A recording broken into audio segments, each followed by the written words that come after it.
Dawn of the Planet of the Apes begins with one of the strangest contradictions in modern blockbuster cinema. There is no screaming crowd, no collapsing skyscraper, no military convoy racing toward an impossible enemy. Instead, there is a forest. Mist hangs between the trees. Water moves quietly beneath wooden bridges. A group of apes travels together with the practiced rhythm of a society that has learned how to survive without the world that once controlled it. Caesar is no longer the frightened laboratory animal we met in Rise of the Planet of the Apes. He is a leader now, a father, a husband, and the symbolic center of an entire civilization. The opening hunt feels almost peaceful enough to belong to another movie entirely. And that is precisely why the contrast that follows is so devastating. Because somewhere beyond those trees lies a dead human civilization, and somewhere inside Caesar's own community is a scarred survivor, who will eventually ride through the darkness carrying 2 machine guns like the nightmare image of a revolution that has completely lost its way. Koba on horseback firing human weapons into a human stronghold is visually absurd, thrilling, and horrifying at the same time. It looks like a conventional action spectacle until you understand what it represents. This is not simply an ape attacking humans. It is a victim adopting the language, technology, and psychology of his former oppressors and turning those tools against the world. That is why Dawn of the Planet of the Apes is not merely one of the greatest science fiction sequels of its decade. It is arguably one of the most accurate political tragedies of modern blockbuster cinema, because it understands something that most war stories simplify. Wars rarely begin because everyone suddenly becomes evil. They begin because frightened people convince themselves that violence is necessary before someone else uses violence first. Caesar does not want war. Malcolm does not want war. Maurice does not want war. Even Dreyfus, for all his militarism, is not sitting in the ruins of San Francisco dreaming about conquest. He wants his people to survive. Koba wants survival too. That is the terrifying part. Nobody needs to wake up wanting to become a monster. They only need to believe that the monster is already standing outside the door. Dawn understands the illusion of the bad guy better than almost any summer blockbuster. It refuses to give us one simple villain and one righteous side. Instead, it builds 2 civilizations that are frightened of each other, gives both sides legitimate reasons to be afraid, and then watches as the most reasonable voices become increasingly difficult to hear. Caesar's greatest strength is his empathy, but empathy becomes a liability when his own people interpret it as weakness. Malcolm's greatest strength is his willingness to understand the other side, but understanding becomes dangerous when everyone around him has already decided what the other side is. Koba understands this perfectly. He knows humans still see apes as animals. He knows humans underestimate him, so he turns their prejudice into camouflage. In the armory, he performs stupidity like an actor, allowing the guards to laugh at him while he quietly studies their weapons. The joke is no longer funny when we realize that the supposedly primitive ape is learning how modern power actually works. Koba's most dangerous weapon is not the rifle. It is the assumption behind the rifle, the belief that the creature holding it must be civilized simply because it understands the technology. The film's deepest horror is therefore not the simian flu, not the abandoned city, and not even the possibility of extinction. It is the human capacity for radicalization, transplanted into another species. Dawn asks what happens when trauma becomes ideology, when memory becomes ammunition, and when the fear of repeating history becomes the reason history repeats itself. And once you see the film through that lens, Almost every quiet moment becomes more frightening than its loudest battle. The forest is not simply a beautiful setting. It is a fragile experiment in peace. The ruined city is not simply a post-apocalyptic backdrop. It is a warning about what happens when civilization mistakes power for security. And Caesar and Koba are not simply hero and villain. They are two possible futures for the same wounded society. One believes survival requires understanding the enemy. The other believes survival requires destroying the enemy before the enemy can destroy you. The tragedy is that both men have evidence for their worldview. That is why the opening matters. It gives us peace before showing us how easily peace can disappear. And it prepares us for a story where the real question is never whether humans and apes can fight. Of course they can.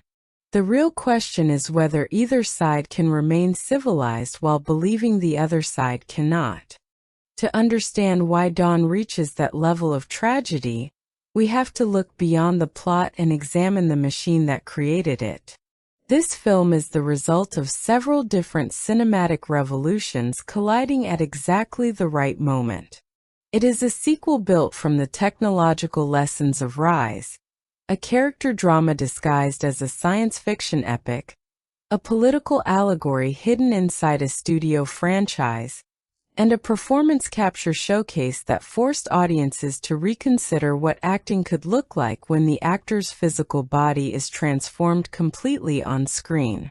Over the course of this deep dive, we are going to follow Dawn from its complicated production history through the evolution of its screenplay, its unusual dual protagonist structure, and the performance technology that allowed digitally created apes to communicate emotions with greater subtlety than many human characters in contemporary blockbusters. We will examine Caesar not merely as a revolutionary hero, but as a leader trapped between two identities. We will examine Koba not merely as a villain, but as the psychological consequence of trauma that was never given a healthy language. We will follow Malcolm and Dreyfus as human reflections of the same ideological conflict, and Maurice as the quiet conscience of a civilization trying to remember that survival without morality is simply another form of extinction. We will look closely at Matt Reeves' direction, because Dawn represents a rare moment when a filmmaker was given the resources of a gigantic Hollywood production, without surrendering the patience and visual discipline of an auteur. We will examine Weta Digital's work in the rain, the mud, the forests, and the abandoned city, where performance capture stopped looking like an effects demonstration and started looking like invisible cinematography. We will listen to Michael Giacchino's score, study the film's use of silence, and explore how something as simple as an old record playing the band's The Wait can become a reminder that civilization is not defined only by technology, but by memory, music, family, and the stories people carry forward. Then we will move into the film's larger cultural impact, its critical reception, its box office success, and the way its influence reached far beyond the Apes franchise. Because Dawn did something unusually difficult. It made a studio sequel feel enormous without making it feel empty. It treated spectacle as an extension of character, rather than a substitute for character. Its action scenes matter because we understand the people inside them, and its quiet scenes matter because we know what violence is waiting outside them. That balance is why the film belongs in the same conversation as the greatest second chapters in blockbuster history, from The Empire Strikes Back to The Dark Knight. Like those films, Dawn understands that a sequel becomes memorable when it stops trying to repeat the emotional experience of the original, and instead asks what the consequences of that original experience would realistically be. Rise asked how Caesar was created. Dawn asks what happens after creation, when the creature becomes a leader and discovers that building a civilization may be harder than escaping a cage. That shift is the foundation of everything that follows. And if you watched Dawn when it arrived in 2014, there is a good chance you remember the feeling more than the details. The 2010s were an unusual period for science fiction. Audiences had already seen superheroes dominate the box office, dystopian franchises multiply, classic properties receive reboots, and digital effects become so common that spectacular imagery could sometimes feel strangely disposable. When the new Planet of the Apes series began, skepticism was understandable. Another reboot? Another attempt to revive a franchise whose original films had already become part of cinema history? The idea sounded less like artistic necessity and more like Hollywood recycling intellectual property. Then Rise arrived and surprised people. It had genuine emotion, a surprisingly grounded tone, and Andy Serkis Caesar at its center. But even after Rise succeeded, there was still a question hanging over its sequel. Could a movie about talking apes actually become a serious political drama without collapsing under its own concept?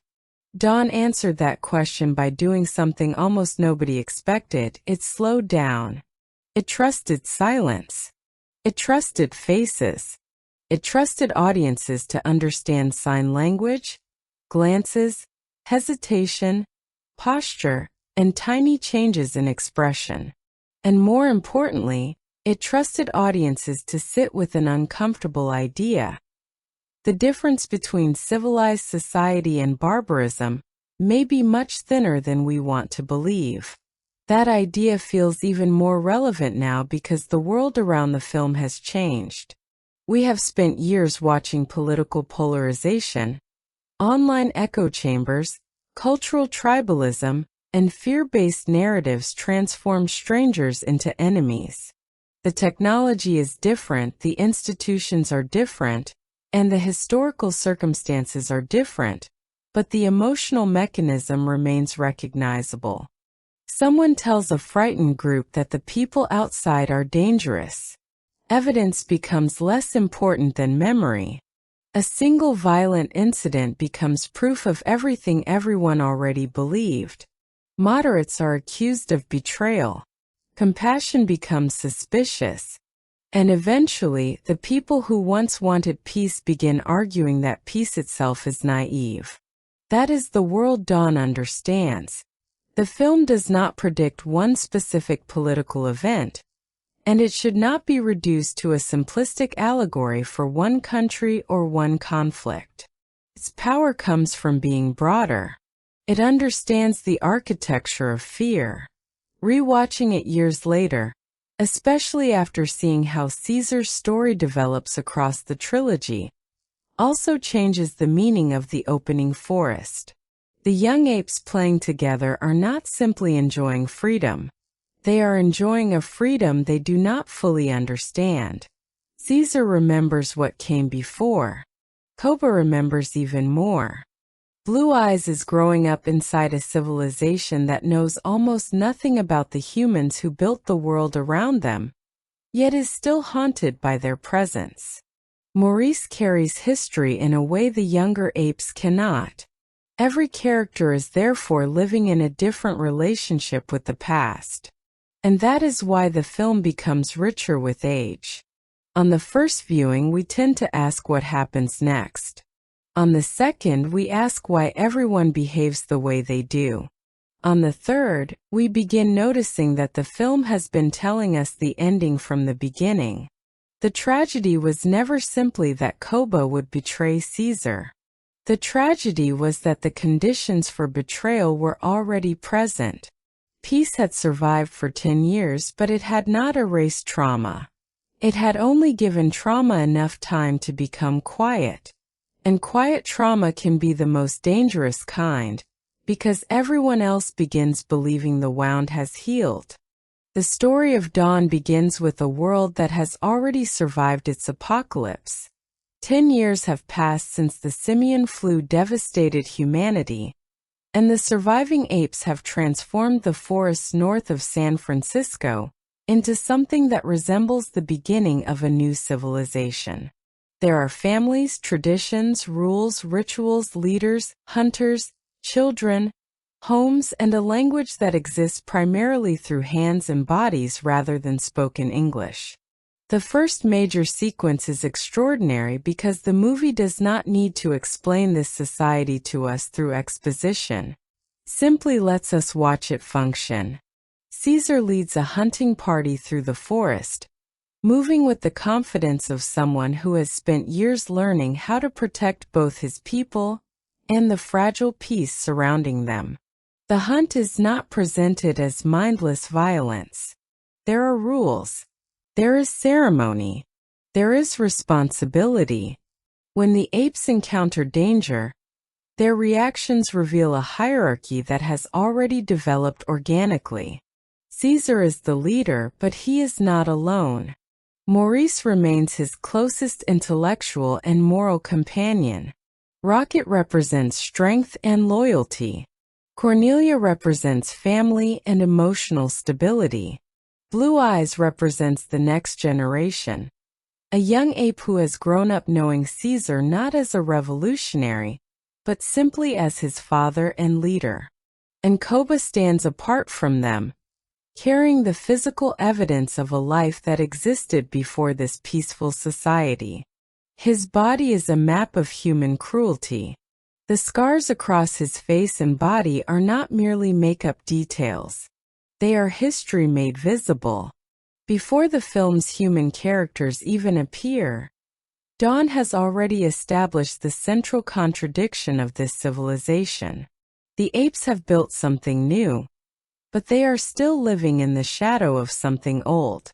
Their society exists because humanity destroyed itself. The simian flu killed billions, collapsing governments, economies, transportation networks, communications, and military structures.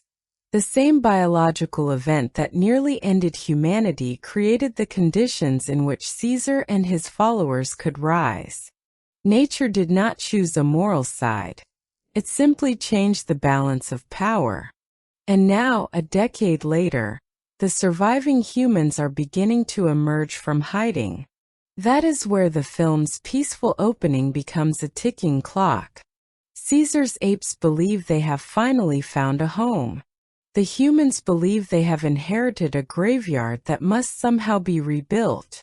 Both groups believe the territory belongs to them. Neither is entirely wrong. The first collision happens almost by accident. A small group of human survivors enters the forest while searching for a route to the hydroelectric dam. Their presence is discovered by the apes. Tension rises immediately, but it has not yet become war. There is still a chance to walk away. Then Carver raises a gun. A young ape named Ash approaches and panic takes over. The gunshot echoes through the forest. Ash falls. In that instant, 10 years of silence are broken. Caesar does not hear a random shot. He hears history returning. The humans have not invaded with an army. They have not declared war. One frightened man simply pulled a trigger. But Dawn understands that history is often changed by precisely these moments, when an individual decision becomes evidence for an entire group. The apes now have proof that humans are dangerous. The humans, terrified by what they have encountered, will soon have proof that the apes are dangerous. Nobody needs to manufacture the conflict anymore. The conflict has acquired a memory. Caesar responds not by attacking the human settlement, but by making his position unmistakably clear. He leads a massive group of apes out of the forest and toward the gates of the ruined human community in San Francisco. It is one of the most intimidating displays in the film because Caesar does not need to fire a shot.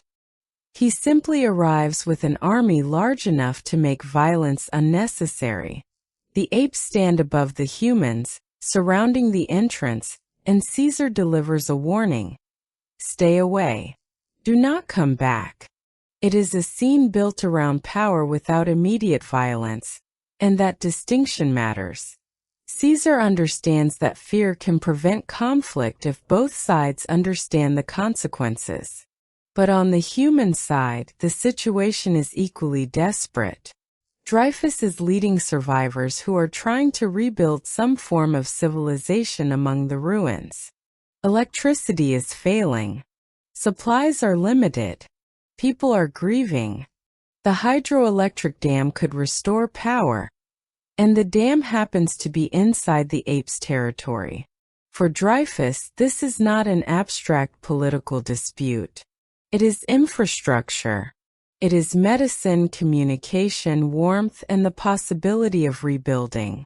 He sees the apes as an obstacle. Malcolm sees something else. He sees a community.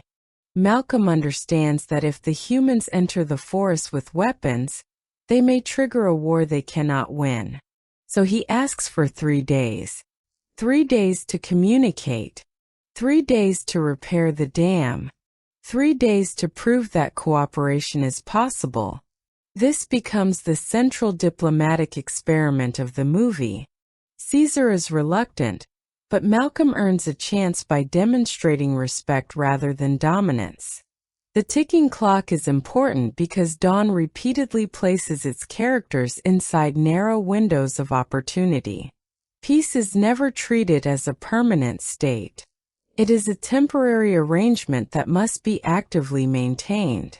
Koba hates the arrangement immediately.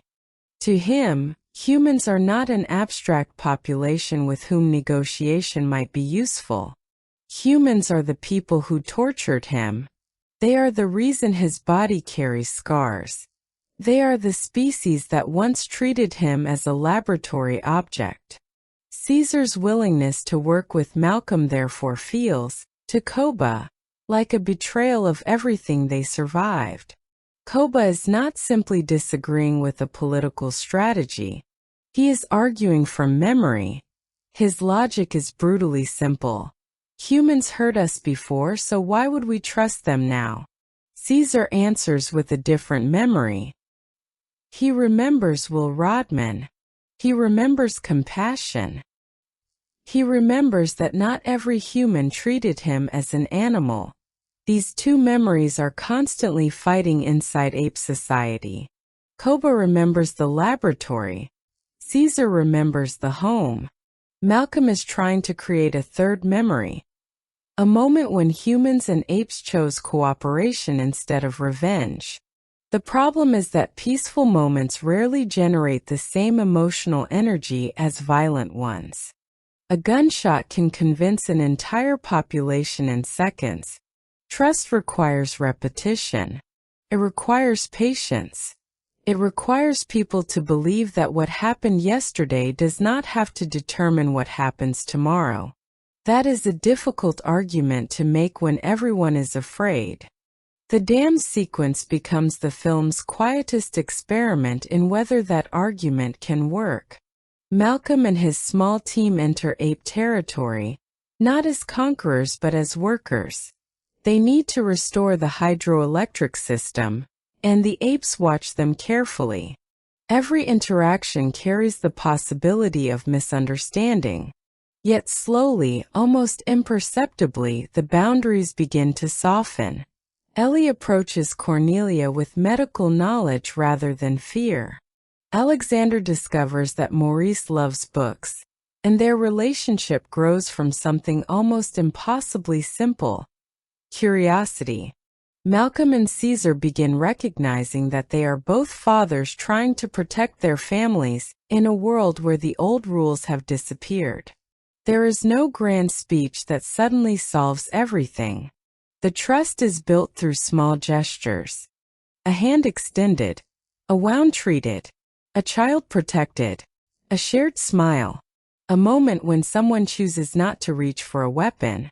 These details matter because the movie wants us to understand that civilization is constructed from tiny decisions long before it is represented by buildings or governments.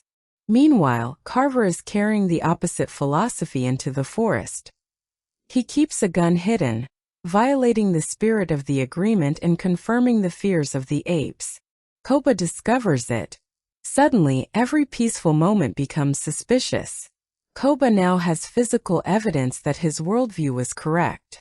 He does not need to understand Carver's individual psychology. He only needs the gun. The gun becomes proof. It transforms uncertainty into certainty. This is where Koba begins openly challenging Caesar. Their argument is not simply about whether humans can be trusted. It is about what kind of society the apes should become. Caesar believes their civilization must be defined by restraint. Koba believes restraint is exactly what will get them killed. He accuses Caesar of caring too much about humans. The emotional wound underneath the argument is enormous. Koba believes Caesar has forgotten where they came from. Caesar believes Koba is allowing the past to control the future. Their confrontation becomes physical. And for a moment the entire ideological conflict is represented through two bodies fighting in the forest. Caesar is stronger, but the fight does not settle anything. It only demonstrates how close their society already is to fracture. Then, almost cruelly, the dam comes alive. Lights return to San Francisco. Humanity sees electricity again. The apes see that cooperation has produced something neither side could have achieved alone. For a brief moment, dawn gives us the future that could have existed. Human technology and ape society do not have to destroy each other. They can coexist. The lights glowing across the ruined city are therefore not just a victory. They are a symbol of possibility.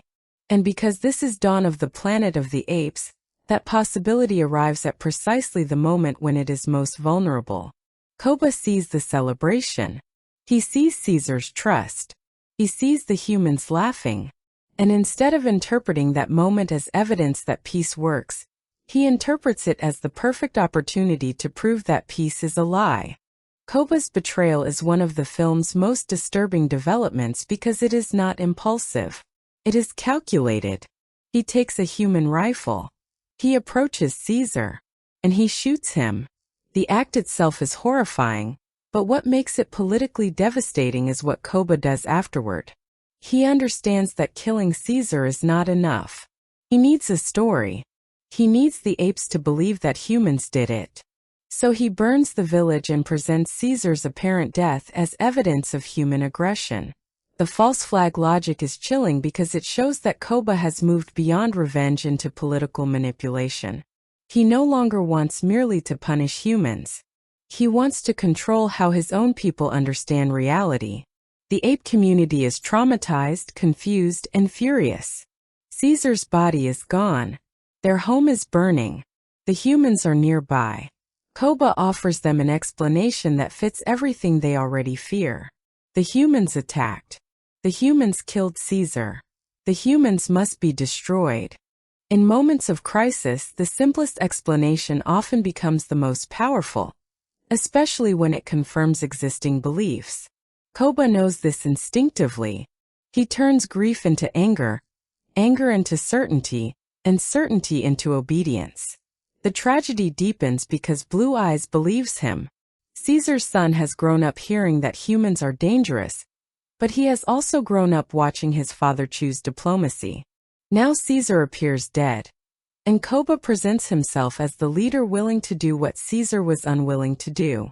The younger apes are vulnerable to that message because Koba offers them something Caesar never could: certainty. Caesar's worldview requires patience. Koba's requires only an enemy. Once Koba takes power, the first law of ape society becomes meaningless. Ape not kill ape had represented the moral boundary between civilization and tribal violence. Koba crosses that boundary because he understands that dictatorship cannot survive if everyone is free to disagree. Maurice, Rocket, and the other loyalists are imprisoned. Fear becomes a tool of government. The ape society that Caesar built around family and restraint becomes a military structure organized around obedience. And then comes the assault on San Francisco. The image of Koba riding a horse while firing 2 machine guns is spectacular enough to become an instant action icon. But the spectacle hides the deeper irony. Koba is using human weapons to fight humans while convincing himself that he is protecting apes from becoming like humans. He has become the contradiction he cannot see.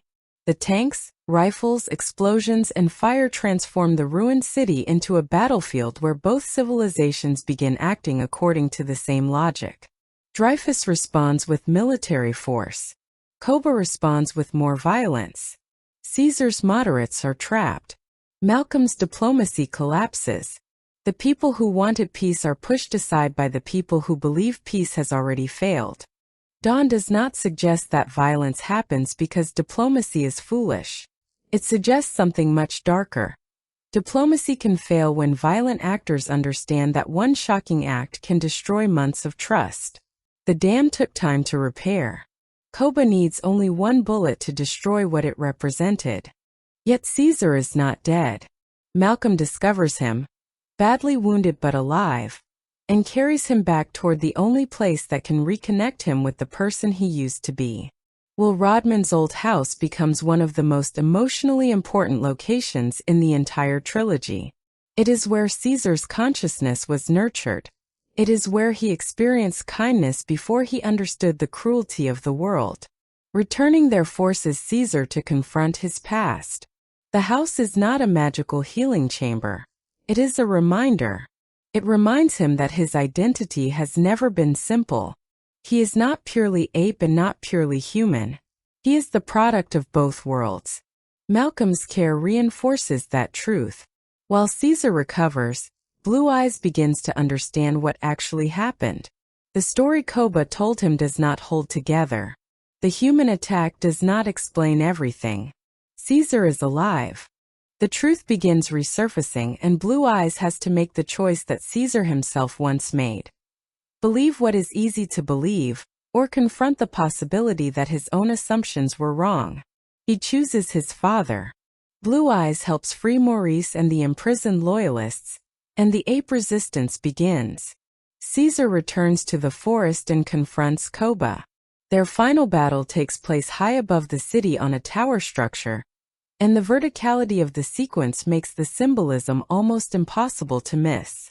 Caesar and Koba are physically above the world, but neither has moral clarity anymore. The higher they climb, the more the battle becomes a struggle over what kind of civilization will survive. Koba fights with desperation because he has nothing left except his ideology. Caesar fights with the painful knowledge that his attempt to avoid war has already failed. Koba tells Caesar that he is fighting for apes. Caesar realizes that Koba's definition of ape has become incompatible with the society they once imagined.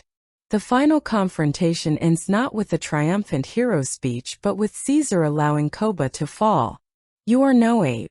The line is tragic precisely because Caesar knows it is not entirely true. Koba is an ape. He is also a victim. He is also a brother. He is also someone Caesar once cared about. But by this point, Caesar is forced to distinguish biological identity from moral identity. Koba has broken the rule that was supposed to make their civilization different. And still, the victory means almost nothing. Dreyfus has detonated explosives beneath the human settlement. Military reinforcements are arriving. The conflict that Caesar tried to prevent is now larger than the individuals who started it. Malcolm warns Caesar that war is coming. Caesar understands. The final tragedy is that truth arrives too late. Caesar can expose Koba's lie, but he cannot erase the fear created by the lie. He can defeat the tyrant, but he cannot restore the trust that existed before the betrayal. The apes look toward the approaching human forces, and Caesar knows what comes next. War has already begun. That is the point where Caesar's character becomes far more interesting than a simple heroic leader. On the surface, his goal throughout Dawn is straightforward: protect his home and keep his people alive. But beneath that objective is a much more complicated internal struggle. Caesar is trying to reconcile two inheritances that history tells him should be enemies. He was raised by humans, yet he became the leader of apes. He experienced human compassion, but he also witnessed human cruelty. He knows that humans are capable of love, but he also knows what humans did to Koba. His greatest political challenge is therefore inseparable from his identity. Every decision about the future of his people is also a decision about how he understands himself. Caesar wants to believe that apes can become better than humans. It is one of the reasons he trusts Malcolm. It is one of the reasons he believes the law ape not kill ape can hold. It is also the source of his blind spot regarding Koba.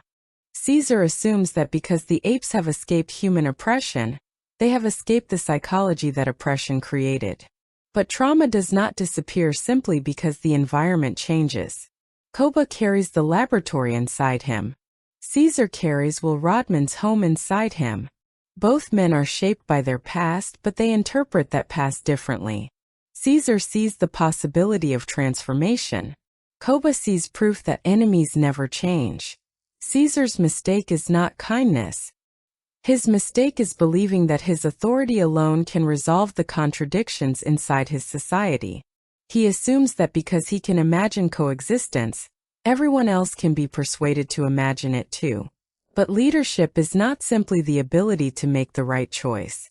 It is the ability to recognize how other people will respond when they believe your choice threatens them. Caesar understands humans better than Koba does, but he initially understands Koba less than he should. His body language reflects this evolution. Early in the film, Caesar moves with enormous physical authority. He stands upright, looks directly at others, and occupies space like someone who has accepted responsibility for an entire civilization. After Koba shoots him, that posture changes. He becomes wounded, exhausted, and physically diminished. Yet the reduction of physical power makes his emotional strength more visible. He is no longer simply the dominant male at the center of the group. He becomes a father trying to understand what his son will inherit. His relationship with Blue Eyes becomes especially important because Blue Eyes represents a generation that did not experience the original laboratory trauma directly. He knows humans as stories rather than memories. Caesar therefore has to decide what kind of history to pass down. If he teaches only fear, Koba wins even after death. If he teaches only forgiveness, he risks ignoring the legitimate dangers his people face. That tension defines Caesar's tragedy. He eventually recognizes the truth he had resisted. Humans and apes are not morally separate species. They are capable of compassion and cruelty, courage and cowardice, wisdom and tribalism. The painful realization is summed up when Caesar admits that he once believed apes were better than humans, only to recognize how alike they are. This is not a defeat of his ideals. It is the maturation of them. Caesar's final lesson is not that peace is impossible. It is that peace requires constant vigilance against the fear that makes people abandon it. If Caesar represents the possibility of reconciliation, Koba represents what happens when trauma becomes identity. He is one of the most compelling antagonists in modern science fiction cinema, because the film never asks us to forget what was done to him. Koba's hatred is not invented for convenience. His scars are evidence. He has been experimented on, humiliated, manipulated, and treated as disposable. He learned early that human civilization could contain extraordinary technology alongside extraordinary cruelty. The peaceful forest cannot simply erase that experience. In fact, the peaceful forest may make his memories more intense because every moment of safety reminds him what could be lost. Koba's greatest psychological weapon is his ability to perform submission. Humans assume he is stupid because he is an ape. He encourages that assumption. In the armory, he becomes almost playful, allowing the soldiers to underestimate him while he learns how their weapons work. The sequence is disturbing because Koba discovers that human arrogance can be turned into a weapon against humans themselves. He does not need to become smarter than them. He only needs them to believe they are smarter than him. But this strength contains the seed of his downfall. Koba learns to manipulate people, yet he never learns to trust them. He understands power but not cooperation. He understands fear but not healing. He understands survival but not civilization. In that sense, Koba is Caesar's shadow. Every quality Caesar possesses has a darker counterpart in Koba. Caesar remembers human kindness. Koba remembers human cruelty. Caesar believes identity can expand. Koba believes identity must become narrower. Caesar sees coexistence as strength. Koba sees compromise as weakness. Caesar wants to protect the future. Koba wants to prevent the past from repeating. Ironically, that obsession causes him to repeat it. He becomes the very kind of tyrant he spent his life suffering under. He imprisons apes. He kills members of his own species. He uses propaganda. He controls information. He creates an enemy to justify authority. He turns trauma into political legitimacy. The more Koba tries to protect apes from becoming like humans, the more completely he reproduces the systems of domination that humans once used against him. That is why his death is not satisfying in the conventional sense. Caesar defeats him, but he does not defeat the conditions that created him. Koba falls from the tower, but the fear he represents remains alive in both societies. The film understands that killing one extremist does not automatically heal an extremist ideology. If anything, the vacuum created by Koba's death is immediately filled by the approaching human military. The cycle continues because the emotional conditions that produce violence have survived the individual who embodied them. The supporting characters reinforce this symmetry. Malcolm is the human counterpart to Caesar because both men are motivated primarily by family rather than ideology.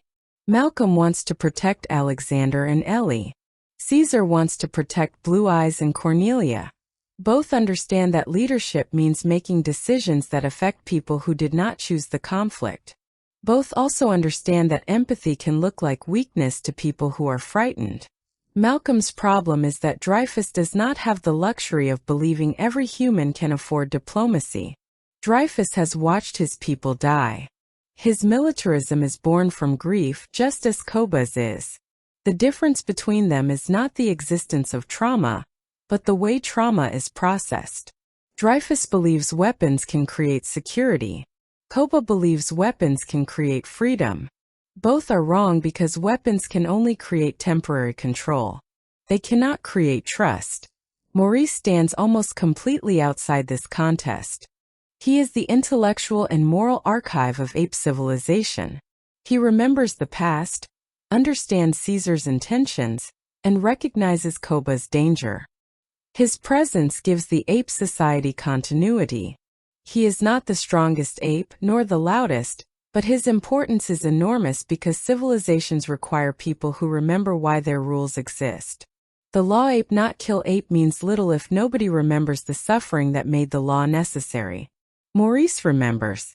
Carver and Ash represent another important contrast. Ash is a young ape whose existence should have remained completely irrelevant to geopolitics. Carver is one frightened human with a gun. Yet Carver's panic becomes the trigger for an enormous chain of consequences. This is one of Dawn's most sophisticated ideas. History is not always shaped by people who understand history. Sometimes it is shaped by people who understand almost nothing about the consequences of their actions. A single gunshot becomes a symbol. A symbol becomes a narrative. The narrative becomes political power. Political power becomes violence. Violence becomes memory. And that memory becomes the justification for the next generation's violence. The cycle is complete before anyone realizes they are trapped inside it. This is why tribalism sits at the center of Dawn's thematic architecture. The film does not ask which species is naturally better. It asks how quickly any community can transform difference into threat. Humans see apes as animals. Apes see humans as monsters. Each group contains individuals who contradict those stereotypes, but fear is more efficient than nuance. Trust requires personal experience. Fear can be inherited. One human can betray an ape and suddenly every human becomes suspect. One ape can attack a human and suddenly every ape becomes an enemy. The film repeatedly demonstrates that trust takes time while suspicion requires almost no evidence. The dam sequence spends days building relationships. Koba destroys that progress with a single gunshot. This imbalance explains why moderate leaders struggle. Caesar has to convince hundreds of apes to believe in a future they cannot yet see. Koba only has to convince them that the future is dangerous. Malcolm has to prove that one human can be trusted. Dreyfus only needs to remind everyone that humans have already suffered. The extremists therefore possess a structural advantage. They can always point backward. The moderates must ask people to imagine forward. Dawn also destroys the comforting myth of inherent moral superiority. The apes are not noble simply because they live in forests. Humans are not evil simply because they destroyed the planet. Both species contain people capable of extraordinary compassion and extraordinary cruelty.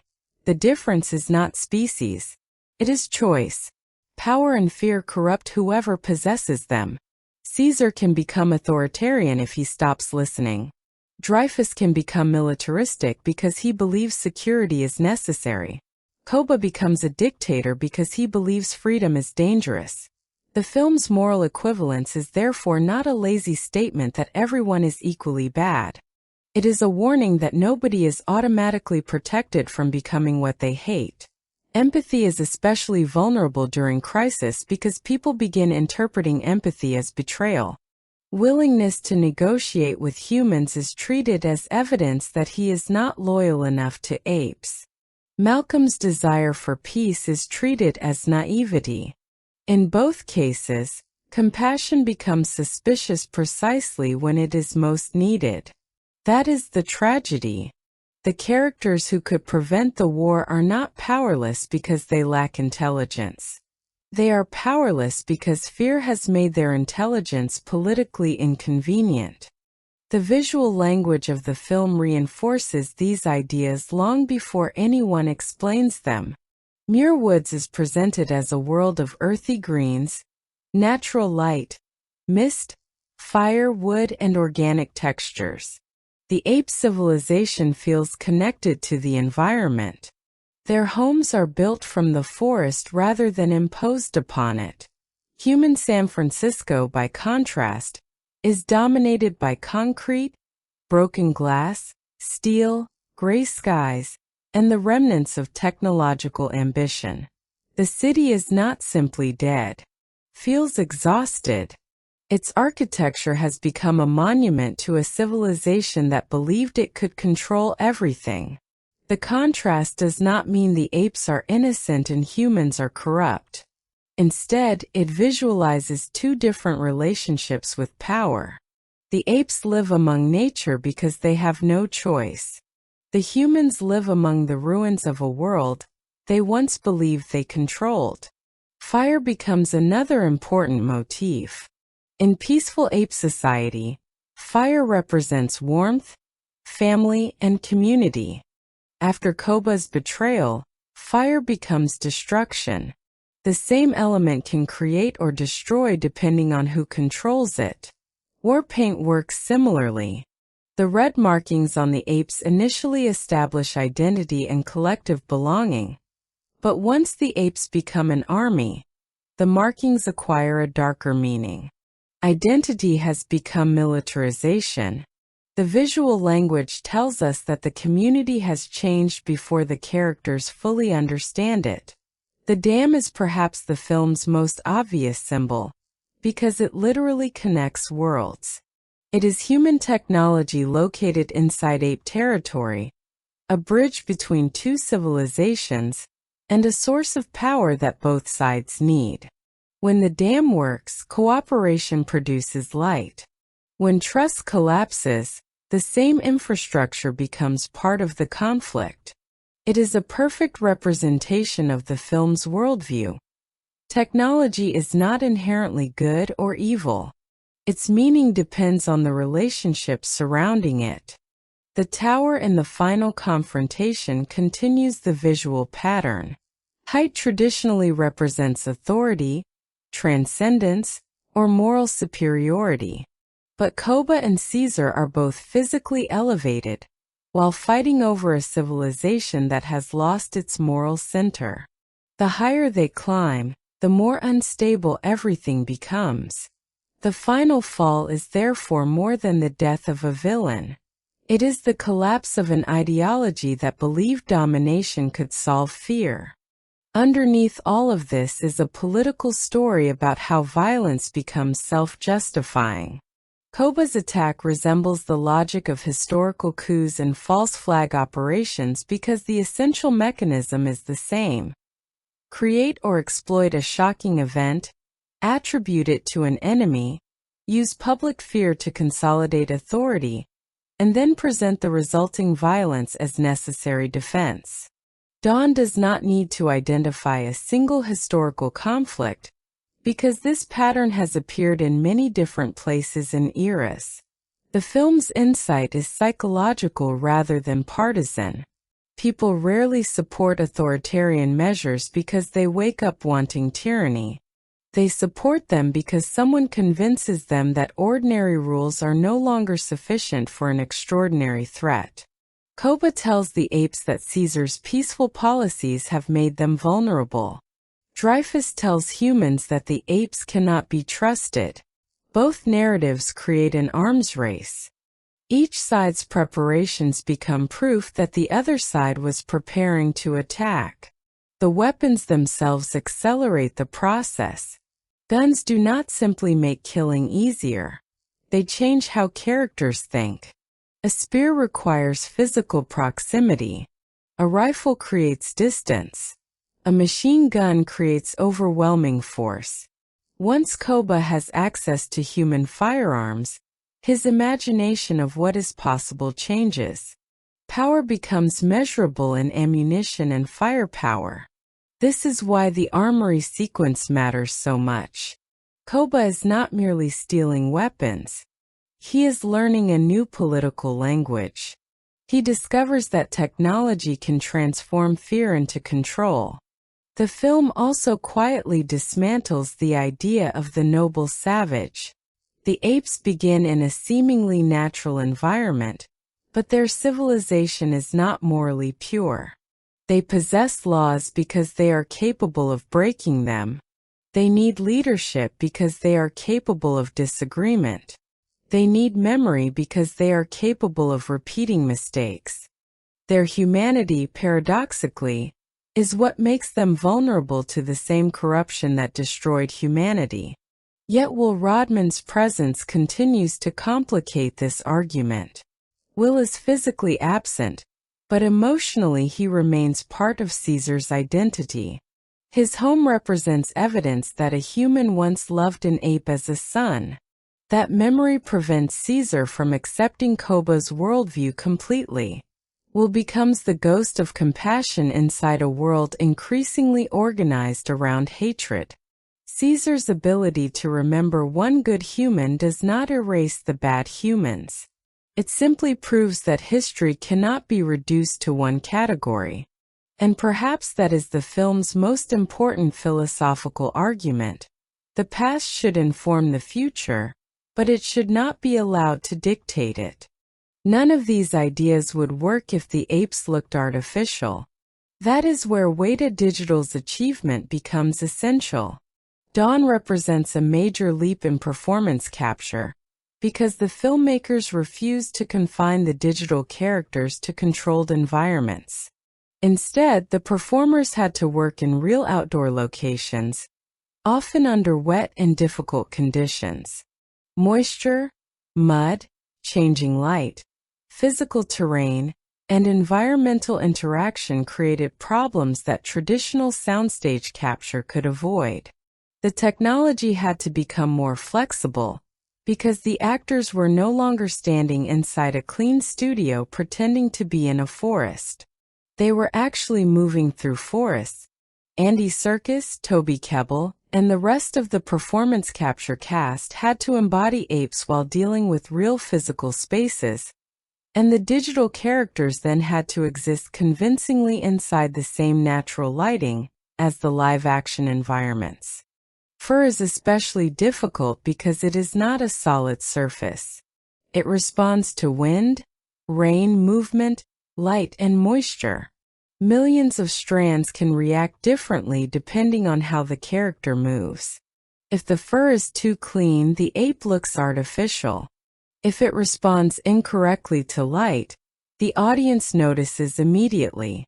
If the face moves like a human mask placed on an ape, the emotional illusion collapses. Ueda's work succeeded because it understood that realism is not created by adding detail alone. It is created by making thousands of tiny details behave consistently.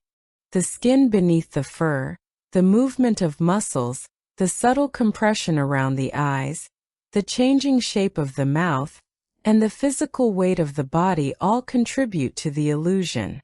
Most importantly, the digital characters were not animated simply to perform actions.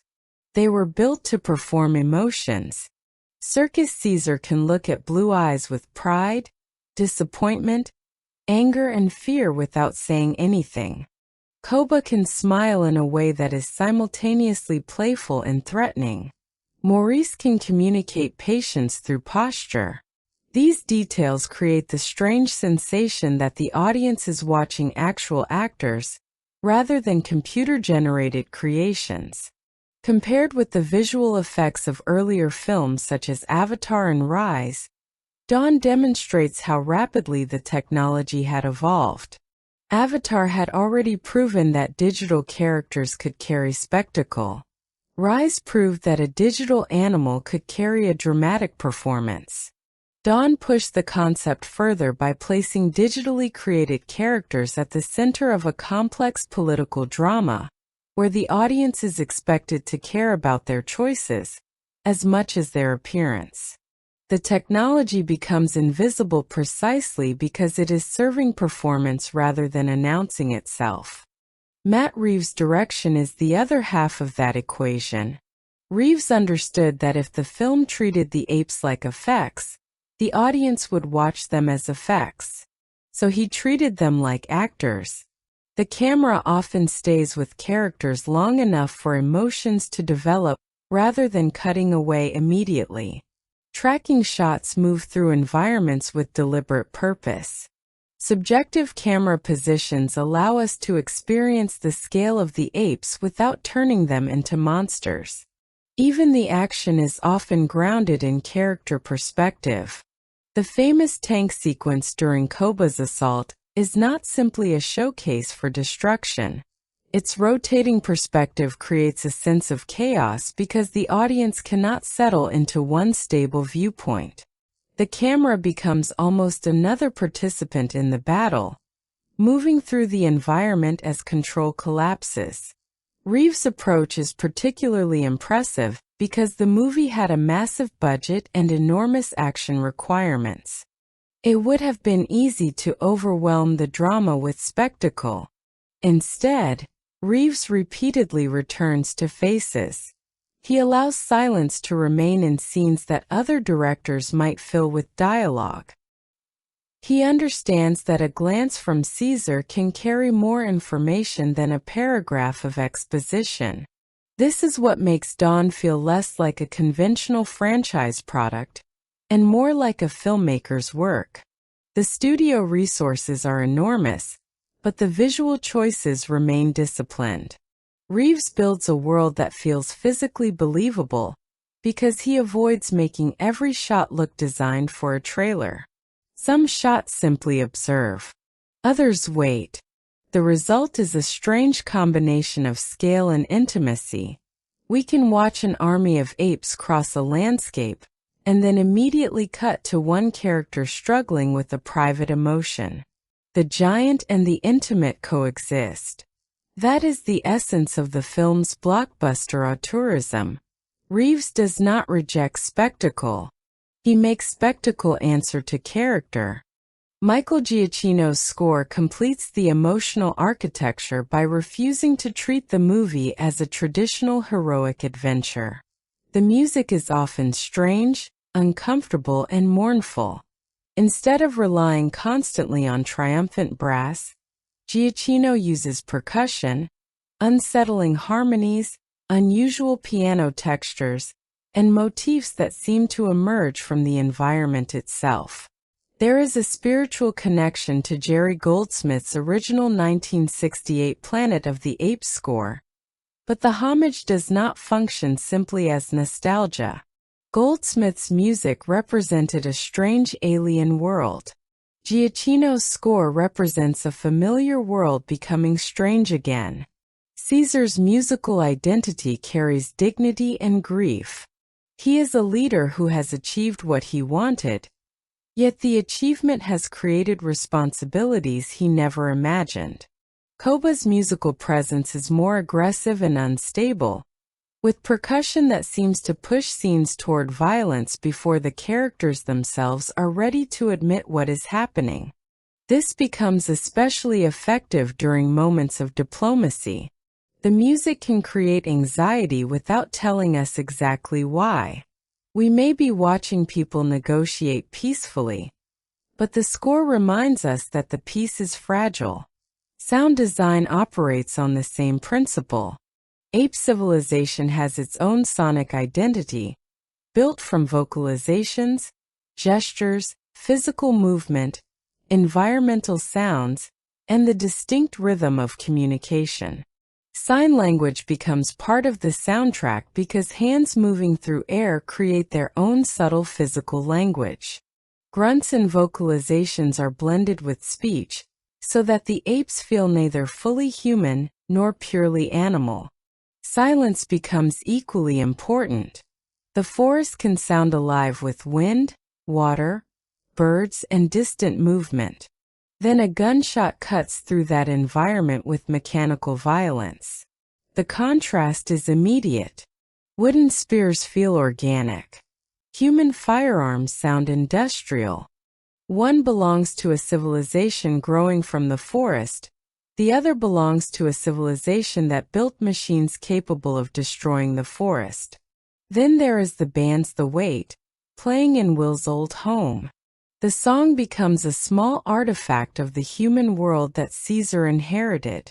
It represents the strange beauty of a civilization that produced music, friendship, art, and love while also producing laboratories, weapons, and war. That contradiction is central to Caesar himself. He cannot hate humanity completely because some of his happiest memories are human. The soundscape therefore reinforces the film's refusal to divide the world into pure categories. When Dawn arrived in July 2014, it was greeted with a level of critical enthusiasm that surprised anyone expecting a conventional summer sequel. The movie had action, visual effects, recognizable intellectual property, and a huge budget, but critics found something underneath the spectacle that felt unusually serious. Audiences responded too. The opening weekend demonstrated that a dark science fiction drama could compete in a marketplace crowded with massive franchise entertainment. The film's imagery quickly entered pop culture, especially Koba's unforgettable appearance on horseback with machine guns. The image is almost too perfect as a piece of blockbuster iconography, but its popularity also reveals the film's unusual tonal balance.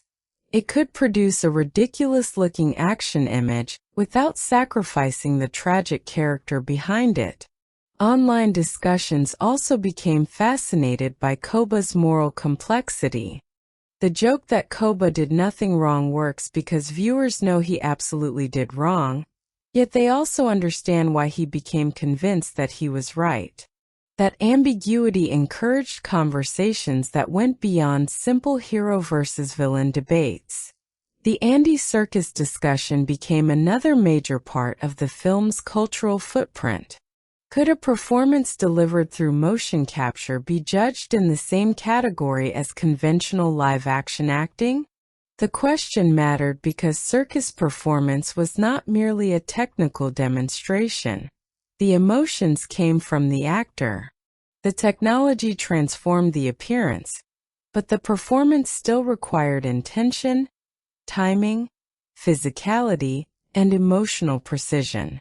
Dawn therefore became part of a larger conversation about what acting means in an era when cinema can digitally transform an actor into almost anything. The film's reception also demonstrated that audiences were willing to embrace complexity inside a franchise movie. They did not need every character to be morally pure.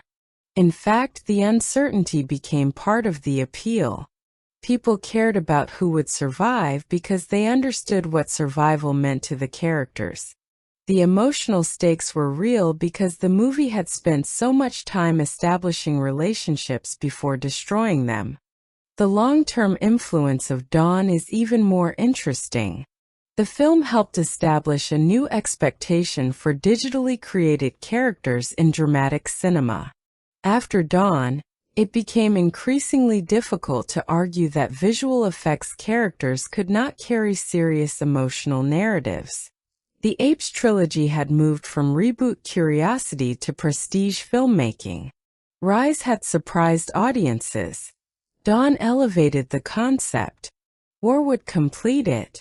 Together, the films created one of the rare modern trilogies in which each chapter has a distinct dramatic identity, while contributing to one coherent character arc. Matt Reeves also carried lessons from Dawn into his later work.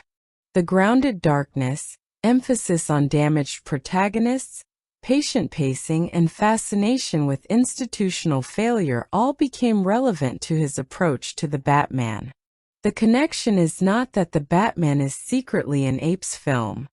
It is that Reeves had demonstrated an ability to place enormous studio spectacle around an intimate character study without losing the character. Dawn helped prove that a filmmaker could enter a major franchise and still maintain a recognizable artistic identity.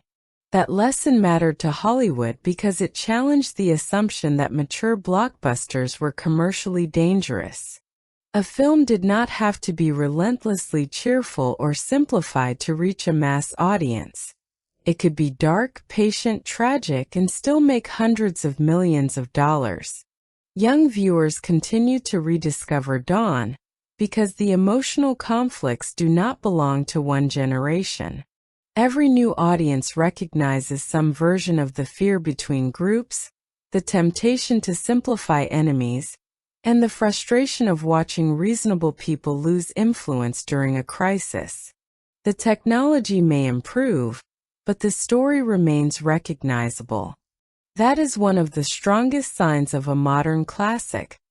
The surface belongs to its era, but the underlying conflict belongs to everyone. Critically, Dawn achieved something rare by satisfying both reviewers and ordinary moviegoers. Its critical reception was extraordinarily strong, with Rotten Tomatoes placing it in the low 90s and Metacritic giving it a similarly favorable response. Audiences awarded it an A cinema score, confirming that the movie's darker tone did not alienate the people who came for spectacle. The reason for this alignment is simple but important.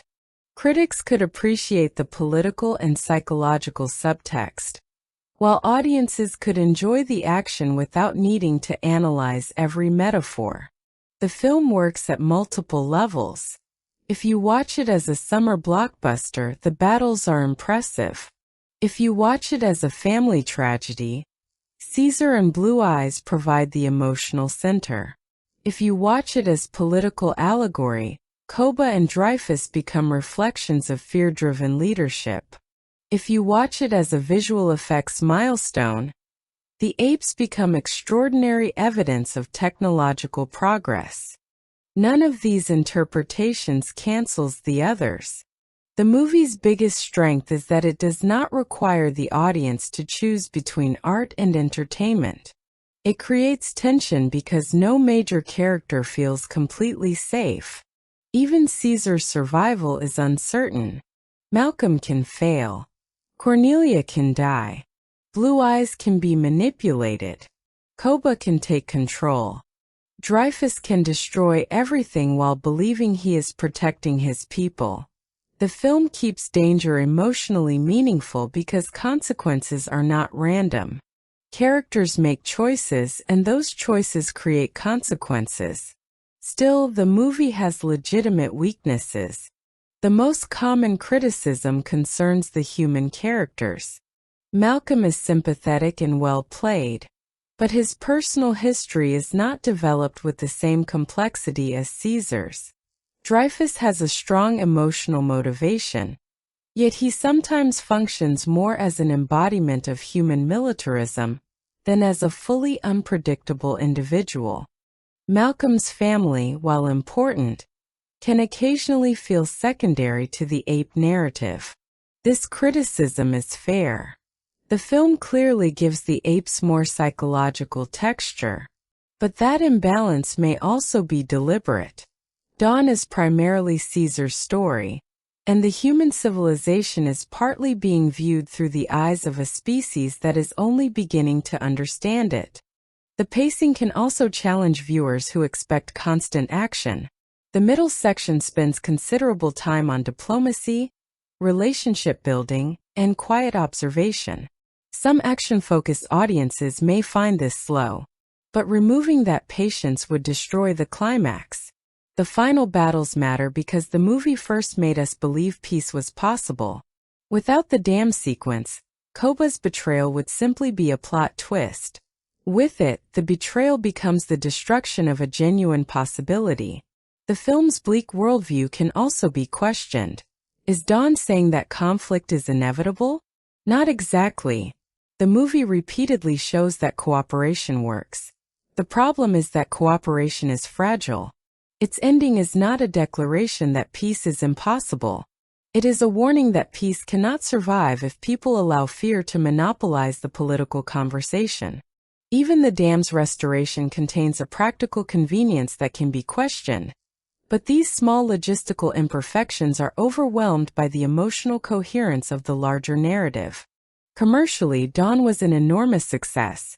Produced on a reported budget of roughly $170 million, the film ultimately earned about $710.6 million worldwide, significantly exceeding the roughly $481 million global gross of Rise.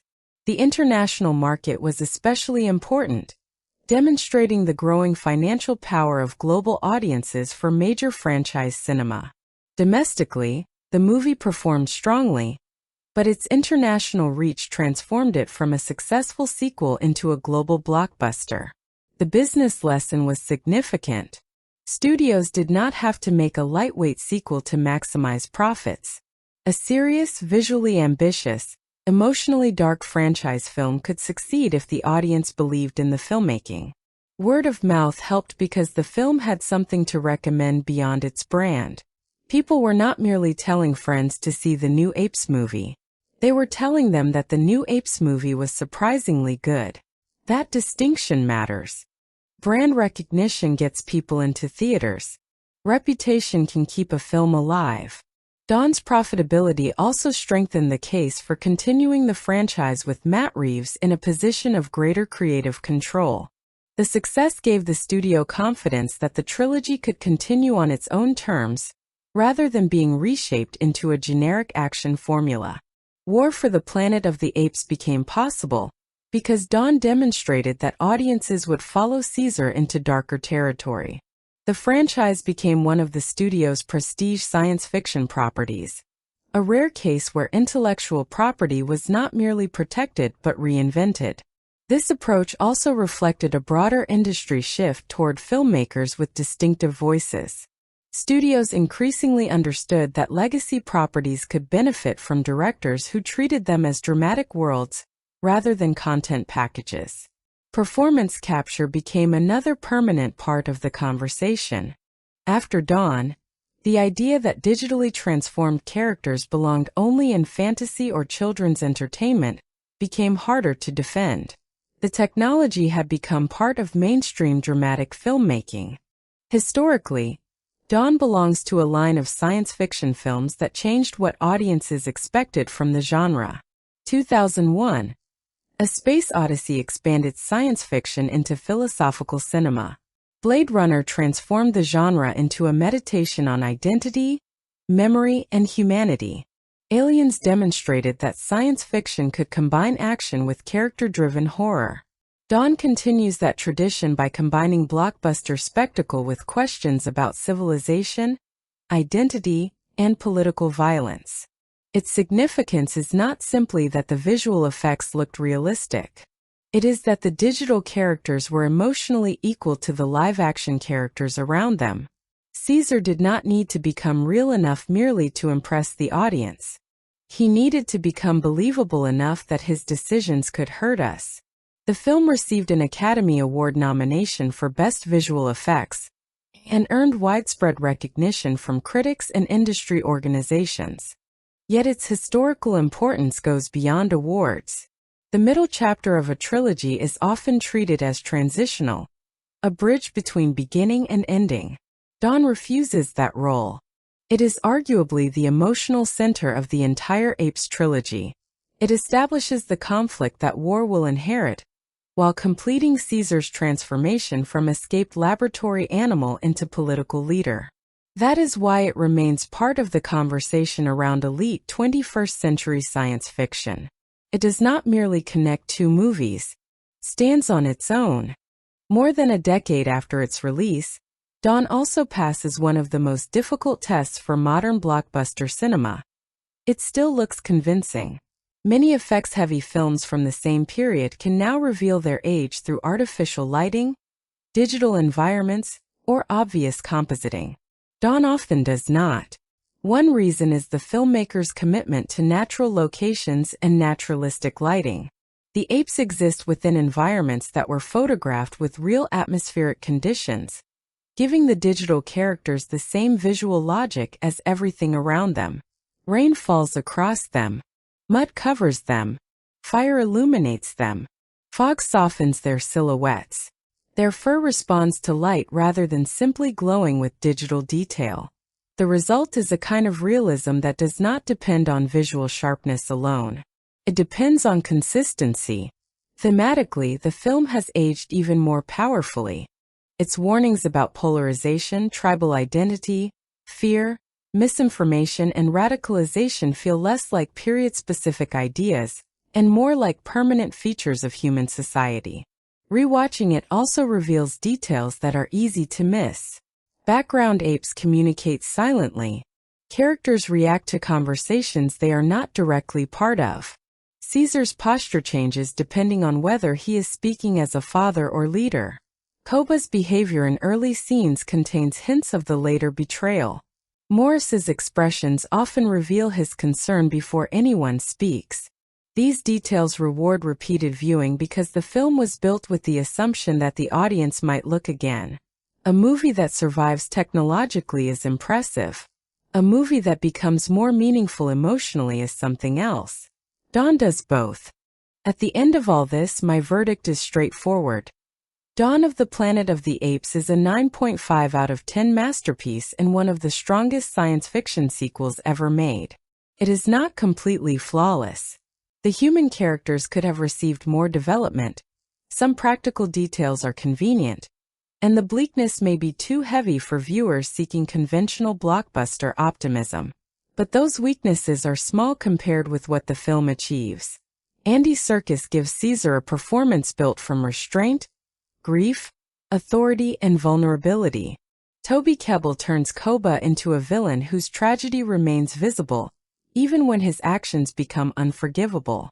Matt Reeves directs the entire production with the patience of a filmmaker who understands that scale means nothing if the audience does not care about the people inside it. Weta Digital creates characters whose faces become emotional instruments rather than technical demonstrations. Giacchino's music turns the story into a mournful epic. The screenplay transforms a franchise premise into a study of political psychology, and Caesar's journey becomes one of the most remarkable heroic arcs in modern cinema, because his greatest victory is not defeating an enemy. It is learning that being a good leader does not mean believing your people are naturally better than everyone else. It means understanding how easily your own people can become what they fear. Caesar begins Dawn believing that peace can be protected by authority and goodwill. He ends it understanding that peace requires something much more difficult: continuous effort, honest memory, and the willingness to recognize humanity in the people you have been taught to fear. That is why the film's ending feels tragic rather than triumphant. Caesar survives, Koba dies, and yet nobody wins. The war that everyone spent the movie trying to avoid is now approaching. The hero has succeeded personally and failed politically. He saved his family, but he could not save the relationship between two civilizations. That contradiction is what makes the film so powerful. And perhaps the deepest lesson of Dawn is that peace does not usually collapse because reasonable people are weak. It collapses because fear is easier to weaponize than trust. Caesar and Malcolm spend the story trying to build bridges. Koba and Dreyfus spend it proving why bridges are dangerous. The bridge requires patience. The weapon requires only a trigger. One side asks people to believe that tomorrow can be different from yesterday. The other side asks them to remember every reason they should be afraid. In a crisis, the second argument is almost always easier. That is why the film's tragedy extends beyond apes and humans. It is about every society that allows reasonable voices to be drowned out because fear feels more urgent than understanding. The war in Dawn is built on the graves of people who tried to stop it. Ash is caught in the first mistake. Caesar is nearly killed by a lie. Malcolm loses the possibility of peace he worked to create. Maurice watches his civilization fracture. Blue Eyes learns that loyalty without truth can become manipulation. Even Koba, the architect of the violence, is ultimately destroyed by the worldview that once promised to protect him. The line that hangs over the ending is simple and devastating. War has already begun. Ape started it. Human will not forgive. The tragedy is that both statements can become true at the same time. Once people have suffered, they rarely remember the beginning of a conflict in the same way. Every side remembers itself as the victim. Every side remembers the other's first betrayal. And eventually, nobody remembers what peace looked like before the first gunshot.